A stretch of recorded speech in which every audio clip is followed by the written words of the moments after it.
Turistlar bilan bo'lgan bu voqeani eshitib to'g'risi xafa bo'ldim boru, rostdan xafa bo'ldim. Bunaqa qilish kerak emas edi. Xullas, voqea bundoq. Bir hafta avval ofisga 4 ta erkak kishi kirib keldi. Ular o'rtoqlar va ular iyun-iyul oyida sayohat qilish rejalashtirishyapti va to'r paketlarni oldindan olib qo'yishmoqchi. Chunki o'sha payt narx oshib ketadi. Buni ko'pchilik yaxshi bilishadi, ya'ni doimiy sayohat qiluvchilar. Va ular kelishdi.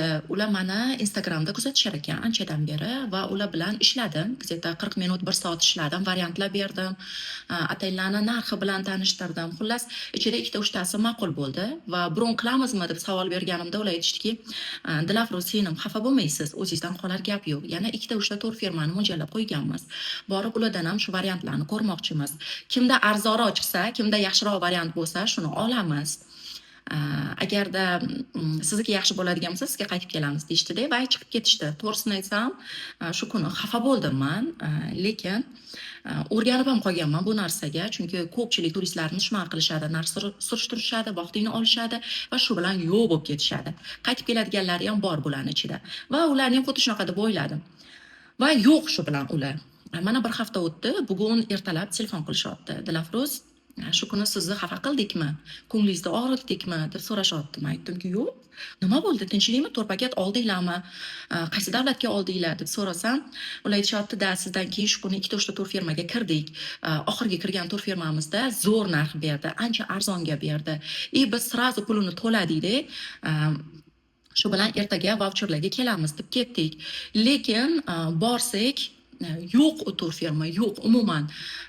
Ular arendada o'tirgan ekan, xullas topshirib chiqib ketgan. Endi pulimizni qayerdan topishni bilmayapmiz, kimga murojaat qilishni bilmayapmiz, boshimiz qotgan.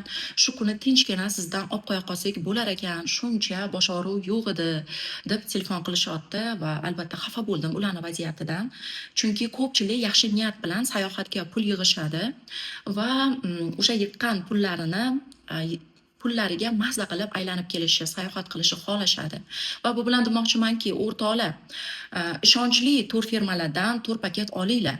Arzonroq narxda sizlarga berishyaptimi? Nimasidir bor uni. Albatta tekshiring buni. Siz masalan ikkita uchta to'r firmadan narx surishtiring. Agarda ularda hammasida narx bir xil chiqib, oxirgi surishtirgan firmangizda masalan narx 30% ga 40% ga arzon bo'ladigan bo'lsa, bu уже shubhali. Shuning uchun sizga maslahatim, to'r firmani kuzating, ko'ring, biron oy qarang. Agarda sizga ma'qul bo'ladigan bo'lsa, bron qiling. Lekin bunaqa arzon narxli odamlarga ishonib qolmang. Sizda ham shunaqa vaziyat bo'lishini shunchaki xohlamayman.